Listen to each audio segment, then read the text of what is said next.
लेती है, इससे आपका क्या मत है?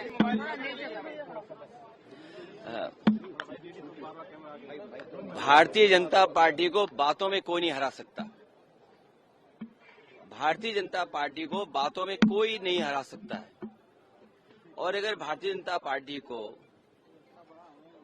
खतरा नहीं दिख रहा है, जो पाकिस्तान के पीछे है वो अगर नहीं दिखाई दे रहा है और सरकार में रहते हुए नहीं दिख रहा है, तो कौन उन्हें दिखाए?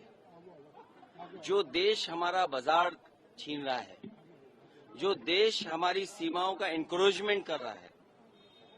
एक बहुत सिंपल सवाल मैंने पूछा था कि 2014 से पहले भारत देश की क्षेत्रफल क्या है और आज हमारे पास क्षेत्रफल क्या है। भारतीय जनता पार्टी को कम से कम ये बताना चाहिए कि 2014 और आज तक भारत का क्षेत्रफल बढ़ा है कि घटा है कि वैसे ही का वैसा है। हमारी सीमाएं सुरक्षित हों, सीमाओं पर शांति हो, ये हम सब चाहते हैं। लेकिन जिस देश से सबसे ज्यादा खतरा है उस देश के बारे में कोई चिंता नहीं। कभी कभी राजनीति, उद्योग और कारोबार अगर इनका गठजोड़ हो जाए तो कहीं न कहीं खतरा पैदा होगा।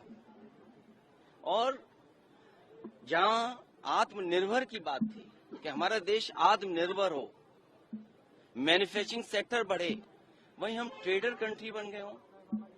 आज सबसे ज्यादा ट्रेड डेफिसिट किसके साथ है? और अगर ट्रेड डेफिसिट जिस देश के साथ है जो समय समय पर अमीर के लिए तो आने दे रहा है चीजें, लेकिन अगर हमारे गरीब और किसान के लिए खाद चाहिए उसको नहीं आने दे रहा है, इस सवाल का जवाब कौन देगा? अखिलेश जी, आपने एक सवाल पूछा था कि टेररिस्ट जो मरे हैं वो कल ही क्यों मरे हैं।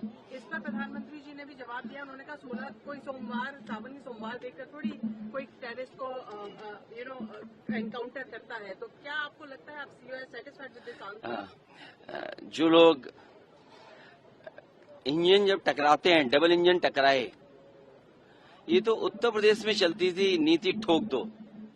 ये लोकसभा की नीति नहीं है ठोक दो। ठोक दो से मैं क्या समझूं? जो यूपी में हो रहा था वही होगा।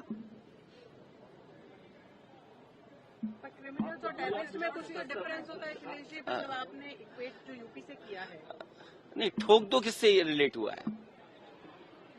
अगर कोई ये बता सके कि ठोक दो किससे रिलेट हुआ है? ये 2014 से